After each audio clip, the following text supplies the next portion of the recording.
Hey you guys, welcome back to a Heart for God podcast with Myla J and Jake, your girl. As you guys can see or as you can hear, I am still in the Christmas spirit. I am wearing my Christmas pajamas. I have the Christmas vibes still going on, and not to mention I am recording this on Christmas Day.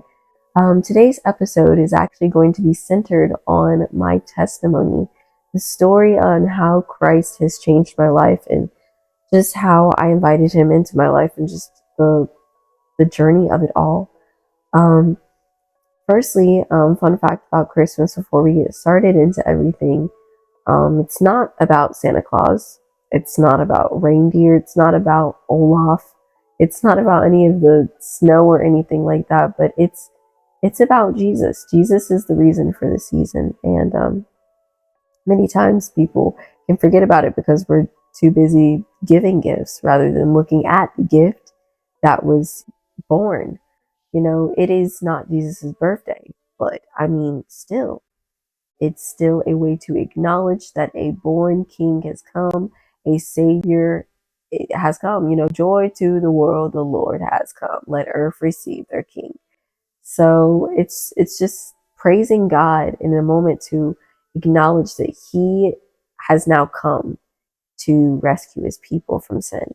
And I just thought that'd be great that I give this gift of my testimony to you. So without further ado, let's get started. So I have this set up in a particular way. As you guys know from the previous episode, we went into Psalms 107. I'm actually going to use the first two verses in a way to carry on into my testimony. That it says, "Give thanks to the Lord, for he is good. His love endures forever." This is verse 2 that I'm going to center this on. "Let the redeemed of the Lord tell their story, those he redeemed from the hand of the foe."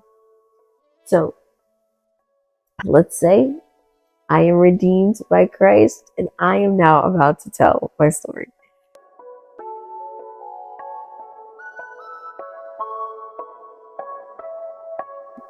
So let's get started. So I have it in three specific points. The first point I have is life before knowing Christ. Second point, how you came to know Christ. And I'm going to be, of course, specific. And the third is life after I have received Christ. So let's start off with my life before Christ. My life before Christ was, honestly, I would say it never existed. I have been raised in a Christian household, a Christian home, nowhere far from, the understanding and the idea of God. God has always been in my life. I was born within a miracle. My mother could not conceive a child, and the doctor was saying, "Oh, it's impossible. You can't have a kid." I'm right here. You know what I'm saying? So God is a way making God, and me being here is firstly a miracle. So God has always been a part of my life. I can say I've been raised into it. And my first impression of God, when I was able to, of course, as a baby, we were just understanding, we're learning. It's not really much we know. We're getting to know stuff. And so my first impression of God was, of course, the Sunday school understanding. It was, yes, Jesus loves me type of vibe. I was very much understanding that this is a father who's loving, who's kind, who does all kinds of great things. I got really that lovey-dovey picture of who God was. And that's a beautiful image. That's how we fall in love with him. That's how that was my first impression of him. It was that king that died on the cross for my sins, and he loves me greatly. That's what I know him as. But of course, as we get older, we are, as humans, pruned to question, to wonder, we're so curious. We want to know more about things, and we begin to question even the simplest things, such as, what do you mean he loves me? And so as I grew older, I still continue to have the understanding. As I said, I've been raised in a Christian household. I attend church. I'm actively in church. I'm fully a part of it. Where I begin to really make this huge development And this also plays a part in me knowing Jesus. Now, as I'm growing, of course, I go through the school system. I was in a Christian school as well. So I was in private school all the way till second grade. And I decided to my parents, I was like, guys, I want to go to public school. I want to be able to wear my own clothes because I was very stylish and still am, you know. I was the emoji queen. I would wear all types of colors and I just wanted to wear my own clothes. Of course, I'm in private school. I couldn't wear my own clothes and I wanted to ride a bus, you know, the public school experience of getting on a bus and all that fun stuff because I got driven every morning to school. So I wanted to ride a bus. They made that adjustment for me. And so I went to public school and I've been in public school ever since. And this just opened a new door to me growing as a person and understanding more about the world as I learn more about God. How this plays a role in my character development is because when I went to public school, I experienced everything that a public school would.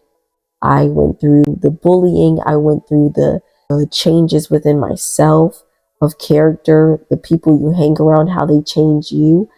And I experienced it all. This is the time where I finally got access to internet. Like I got my own first phone in like fifth grade-ish, sixth grade is when I really had it.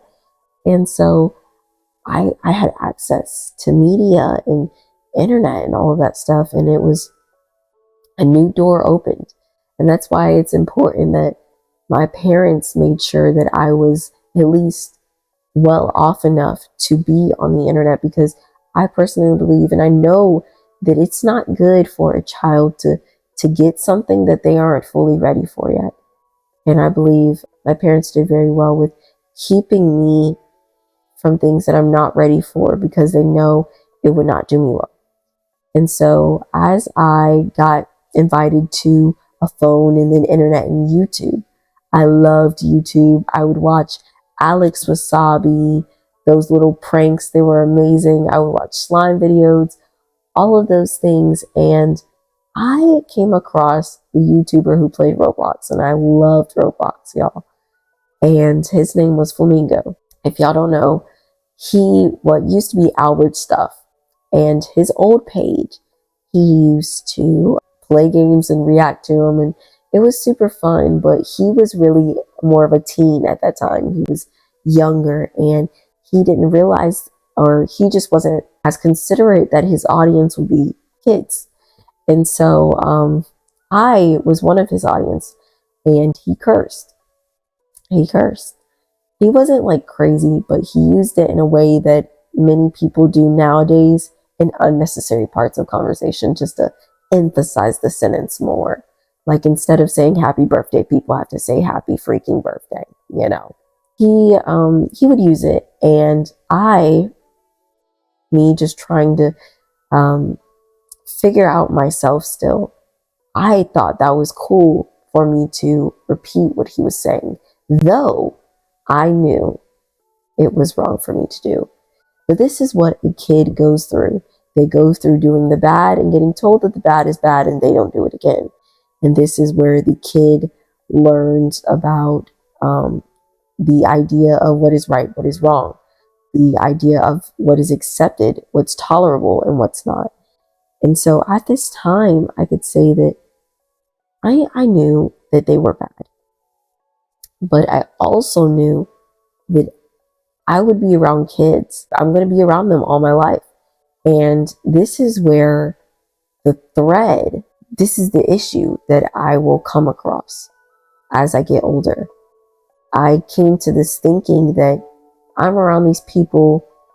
I have to get to know them. I want them to accept me. I want them to be with me. I want to be cool with them.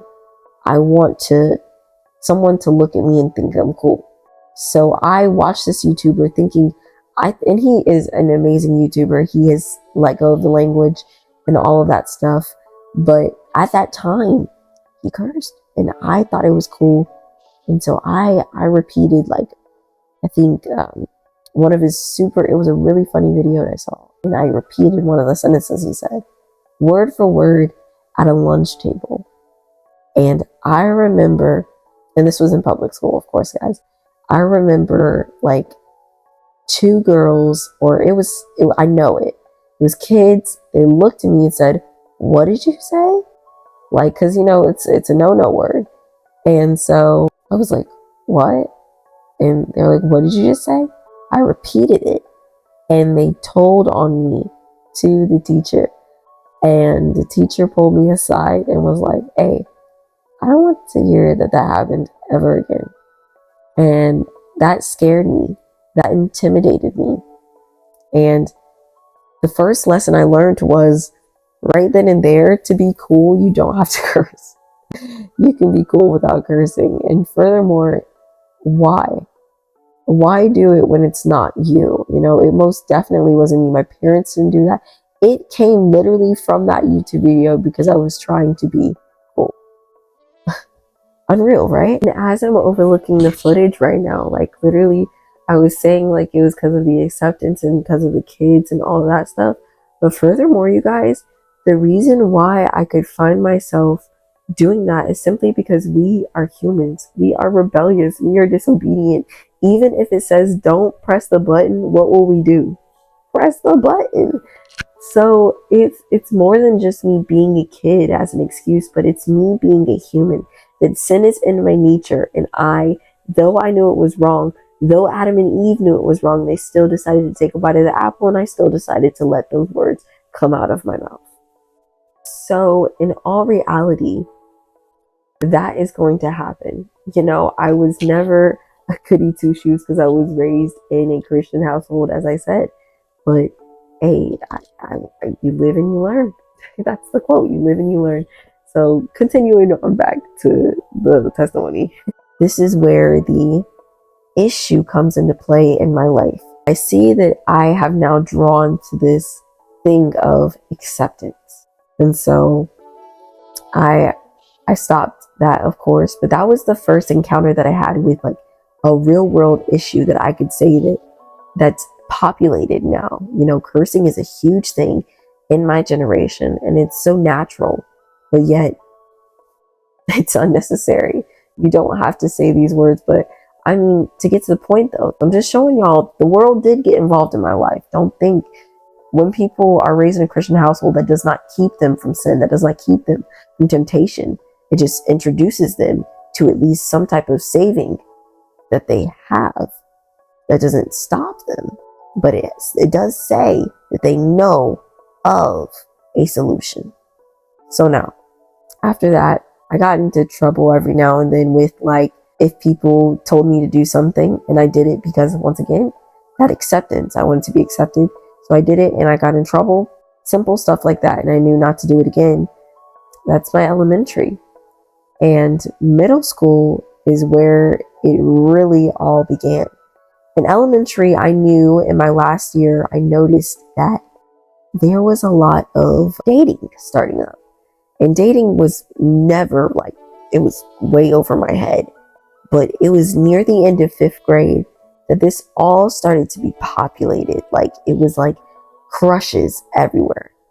Like, my friends would be, I have a crush, I have a crush, I have a crush. It was all this. So relationships now are getting into the picture. Like, this is where the real world of things is crashing in for me. And so it's like, okay, whoa, oh my goodness, like, wow, okay. So now I'm getting introduced into more and more things. And so now let's go ahead and get to middle school. First day of middle school, I got dress coded, y'all.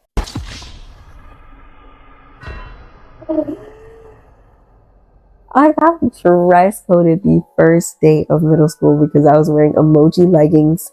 And I guess I didn't realize the dress code. When you wear leggings, you have to cover your butt. And they was just mad they could not have my emoji leggings. They were fire, y'all. They were fire. They were fire. So to get to the point, I will say my first year was absolute horrid. I to this day will say that I absolutely hated my 6th grade year because everything that you would not want to happen in middle school happened. I was doing okay academically. I still was getting A's, but it wasn't the top of the chart A's that I used to get. It was like I was like flunking. And flunking to me is like an A minus and really low. But so as y'all can see, it's the next day. I had to do 2 parts with it, but still, we're gonna get this testimony done. Academically, I was okay, but it wasn't me. It wasn't what I am now, for sure. But I've always been pretty smart. In elementary school, I maintained great, decency. I was above average.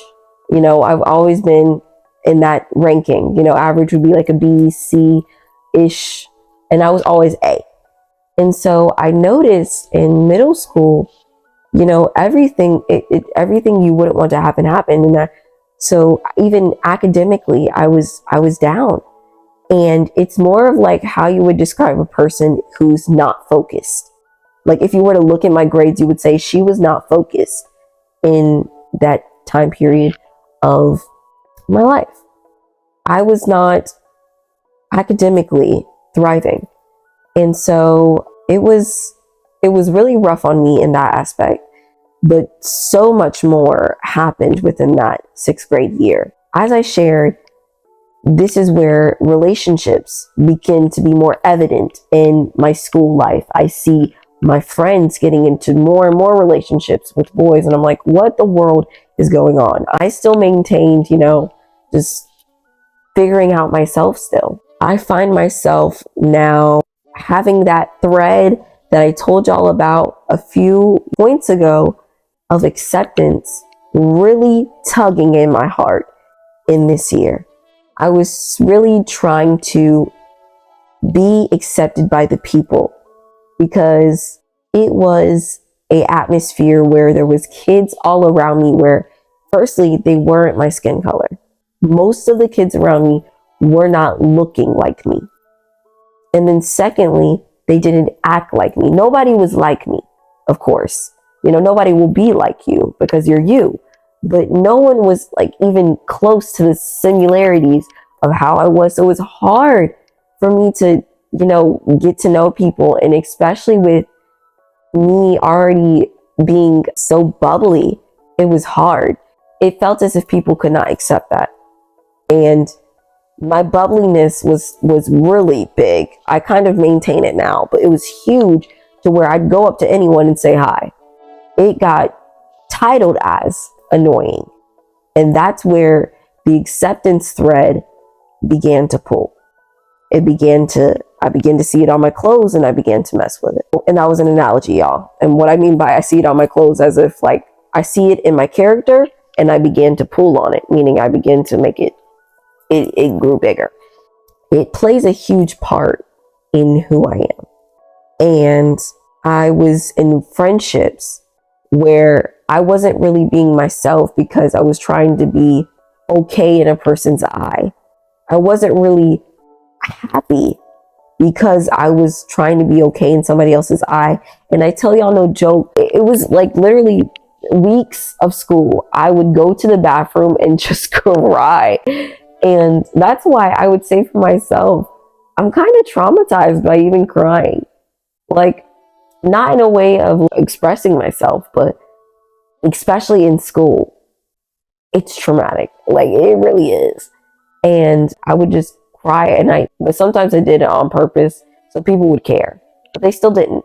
Because I was in search of someone to appreciate me, in search of someone to just take me in. But the kids around me, as I said, they weren't like me. They didn't look like me. And of course, if I didn't act like them, if I didn't look like them, they most definitely wouldn't take me in.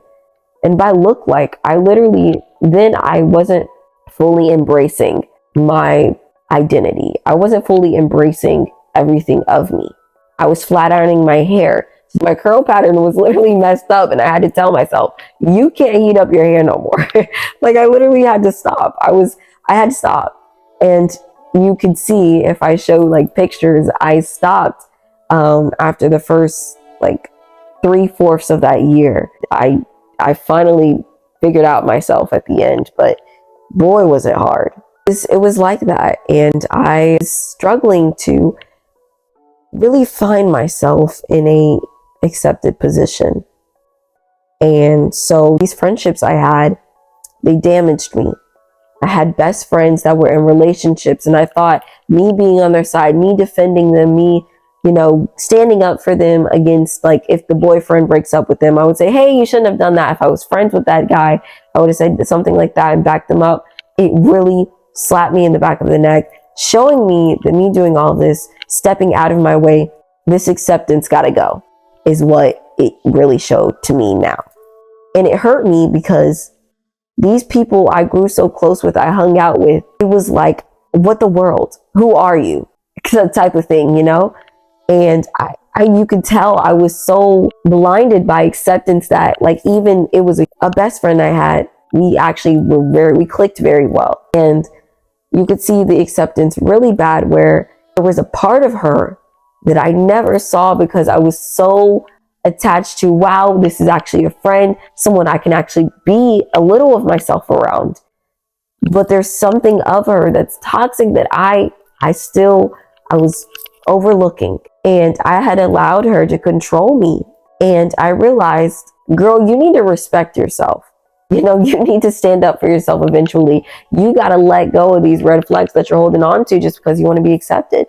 And so these friendships, they messed up my view of relationships with people. This whole middle school experience, it was horrid because it was filled, you see those people every day, it was filled with drama.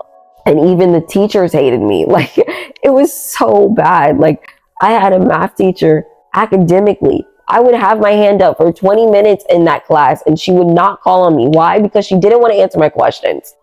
Like, what the world? So it was just really bad. It was bad. It was not okay. And mentally, I have Snapchat. I had Snapchat at that time. Like I said, y'all, I was introduced into the phone. I had the social media now. I would post stuff like, you remember, it was so cringe when we used to post this, but like, don't hit me up, not in a good mood. I would post pictures of rain, being like, this is how I'm feeling right now. And I would just be like, nobody cares about me and stuff like that. I just post all that stuff. Pretty much a cry for help. I just needed help. I needed help. And I also opened the door to comparison. This is where comparison came in. Like I told y'all, people around me, they didn't look like me. They didn't act like me. They were achieving the things that I wanted. I wanted a friendship. I wanted, to be happy in the people I was friends with. I wanted to be able to have a friend group that I could trust. I wanted to be able to go to the sleepover parties that they post and talk about. I wanted that. I wanted it all. And so I would begin to compare myself. I would begin to say like, oh, it's because I'm not this, because I don't have that. It was a lot. It was mentally damaging to me because I began to say like, I wasn't as pretty as girls. Why can't someone just say I'm pretty like they do in the Instagram comments and all that stuff? All of that will break out.